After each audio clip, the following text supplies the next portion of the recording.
Hey guys, it's Bailey. Welcome back to the channel and thanks for tuning in to what is going to be a Q&A video. It has been a while and like a couple of years since I've done one, and so I thought it would be fun to do another one since quite a bit has changed since that last video. So let's go ahead and dive in. First, let's start with the hard-hitting questions. Coke or Pepsi? Coke, always Coke. In fact, everything is Coke. Like in the question of is it pop or soda, I am the Coke person because I was born and raised in Texas up until high school, where I went to school in South Dakota, and so I grew up with everything being Coke. Like, hey, you want a Coke? Sure, what kind? That kind of thing. So when I moved up to the Midwest and everyone was calling it pop, that didn't feel quite right. So now I call it soda. But sometimes I slip back into Coke, and just in general, I prefer Coke to Pepsi. Next up is the age question. A lot of you asked how old I am. I'm going to be turning 30 in March. I'm pretty excited about it. Another popular question was marriage. And I know it's confusing because I wear an engagement ring and I have for years and years at this point. So some of you asked, are you married? Is this the world's longest engagement? Why do you only wear your engagement ring? And so here's the answer. Yes, Andrew and I got married actually almost 2 years ago in April. So no, we are not still engaged, although we did kind of have like a 2-year long engagement, which surprised some people because we have been dating, I mean, collectively, we started dating in high school, so we've collectively been together for like 14 years at this point.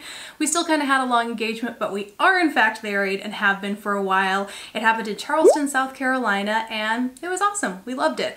I don't wear my wedding ring. I do have a wedding ring. I brought it here just to show you, but I don't wear it because it is my great-grandma's. My grandmother gave it to me on my wedding day to be my wedding band, and I wore it for a long time. Like, you'll actually see it in videos around that time, but it's a little bit too small to the point where, especially, you know, if I'm bloated or during warmer months, it's uncomfortably tight. And I don't know that we can resize it because there's this really delicate detailed engraving here on both sides of it. So although we haven't gone to a jeweler to check and see that we can get it resized, our best guess is no. And once I stopped wearing it, I just remembered that I loved the symmetry of my engagement ring as it is. I've tried on different styles of bands, and if it's a simple band and on one side it kind of throws it off. I don't like how it kind of feels like too much if I go for a band on either side. And so, you know, we're both happy with it. I love the way it looks now, and so I've just kind of been, you know, wearing it like this, but I am married. And in a similar vein, one of you guys asked if Andrew would be in any upcoming videos, and there are no plans to. He's not against it, but we just haven't really kind of thought of any to film together, I guess. So if you want to see, meet him for the first time, since a lot of you might not have before, although you can go check out videos with him in them if you want to see him. But if you want to see new videos, give us some ideas down in the comments if you want to see him again. And I think the last of like the really popular, most asked questions was whether I still have a full-time job or whether I do YouTube full-time.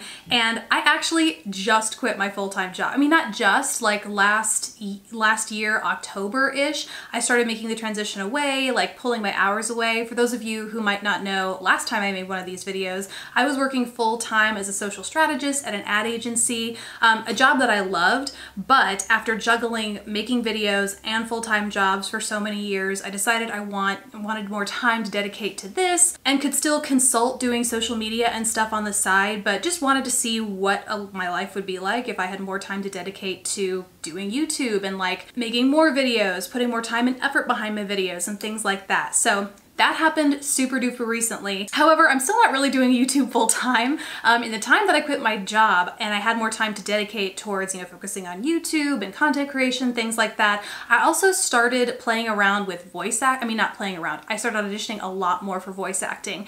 And long story short, it's not something that I just started. I've been kind of testing the waters for a while now, but with that additional time away from work, I was able to put more time and effort focusing on auditioning more and getting more jobs and more experience and stuff, doing a little bit of everything, commercial work like radio, TV, B2B, training videos. Like, I've done a little bit of everything, which has been awesome, but it's actually taken up a lot more of my time during the days. So where I thought I would be kind of full-time content creation and maybe some social strategy, freelance here and there on the side, it's a lot more voice acting than I thought, which I absolutely love, so enjoy. But at the same time, I do still have more time to create like regular content here.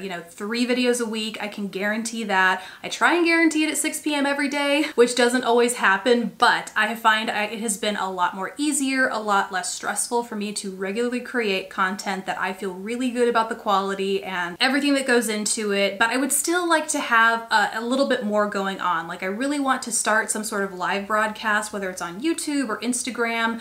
That's something that I never really had time for during the day, like when the lighting is good, because I use natural lighting for my videos, which is why this one is getting increasingly dark in the background. But I do want to find more things like that I can do outside of my normal 3 videos a week, like occasional posting, or I try to do daily posting on Instagram and pretty regular stories, but I still want to do more. There's so much makeup out there, so many things I want to share. So if you have any ideas, like live videos you like to see, or it doesn't have to be a live video, it could be anything, but let me know down in the comments. Next question is, what are some of your favorite recent book / podcast / movie / TV show finds? The most recent book that I have read, I want to get better at reading. I listen to a lot of podcasts, but I have been trying to get better about reading, was Trevor Noah's book, Born a Crime, which is really good and I recommend it. Podcasts, I'm all about true crime. I also listen to a lot of different social media and marketing podcasts.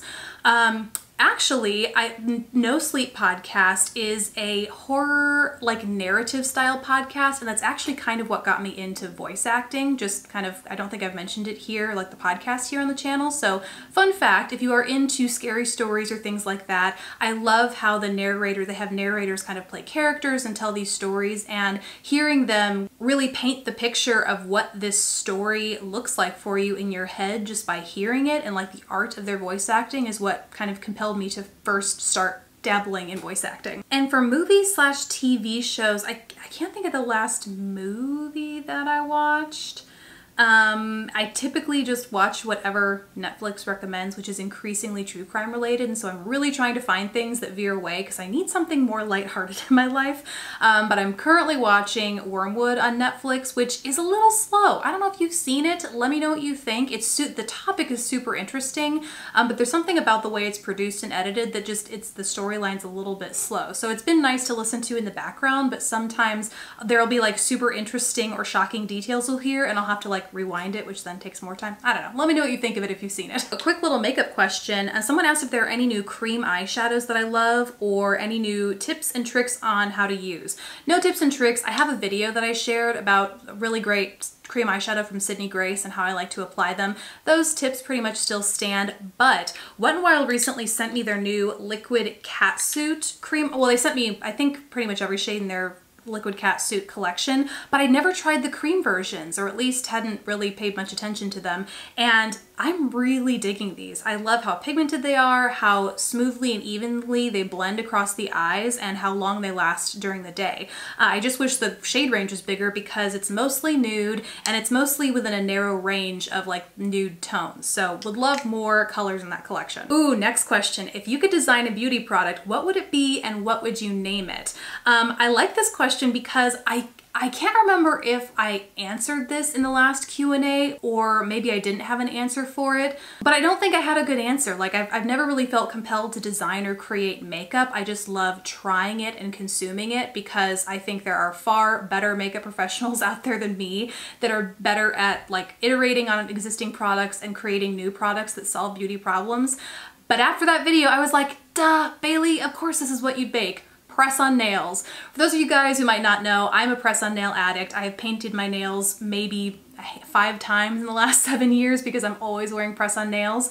More often than not, they are Dashing Diva or these are Dashing Diva, which is why I held my hand up, or Impress because they have the adhesive pre-applied to the back. I have a ton of videos on press-on nails here on the channel if you want to go check them out, but I would love to either work with an existing brand or create my own line because I have very strong opinions about the shapes that I love, the lengths that I love, and I've heard a lot of feedback from you guys about how you like your nails. Like sometimes you'll try them or you'll say you've tried them and the thumbs won't feel like there won't be thumbs big enough for you, or they're too long and you have petite or short nail buds. And so I would love to have a chance to design press-on nails or even just come up with designs for existing press-on nails. You know what I'm saying? Someone asked, what are some non-beauty faves? And while there are I'm sure a lot out there. The first thing that came to mind when I saw this question was Halo Top ice cream, specifically the cookie dough version of it, and even more specifically the coconut milk version, like the non-dairy version. I don't avoid dairy. I love a good cheese, but for some reason there is a definite difference to me in the taste and texture of between the dairy versus the non-dairy,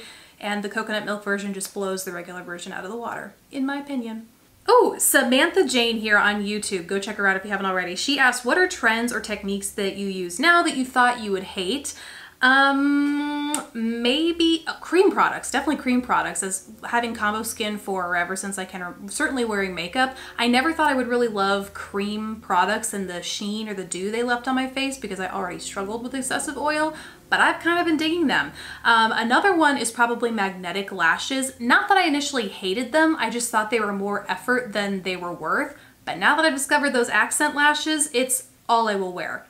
Okay, this feels like it has been a forever long video, so it has to be the last question. I didn't get to them all, but maybe we'll do a part 2? I don't know, let me know what you think. Someone asked my favorite brand of skinny jeans that have some stretch but aren't jeggings.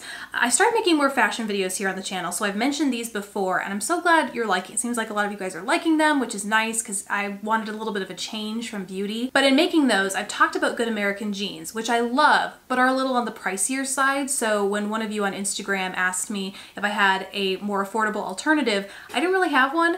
I tried some from Target, and I guess I'm specifically talking about more high-waisted jeans because I find that's the easiest way for me to avoid having the gap at the waist, and it just, I don't know, I like the silhouette of them. So I tried some from Target, but they end up stretching out too much and gapping and falling down. I'm constantly pulling up.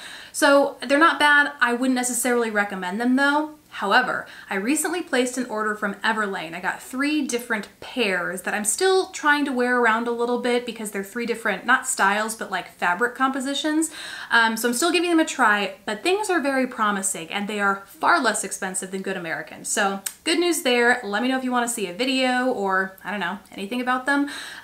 But that is it. I gotta go because I've been talking your ear off at this point. But thank you guys so much for watching. Thank you for sending me your questions. If there is something I didn't answer, like I said before, I'll try and get to it in another video, or if you have more questions coming out of this one, be sure and let me know down in the comment section below. Thank you guys so much for watching. Please don't forget to subscribe if you haven't already, and I will catch you in the next video.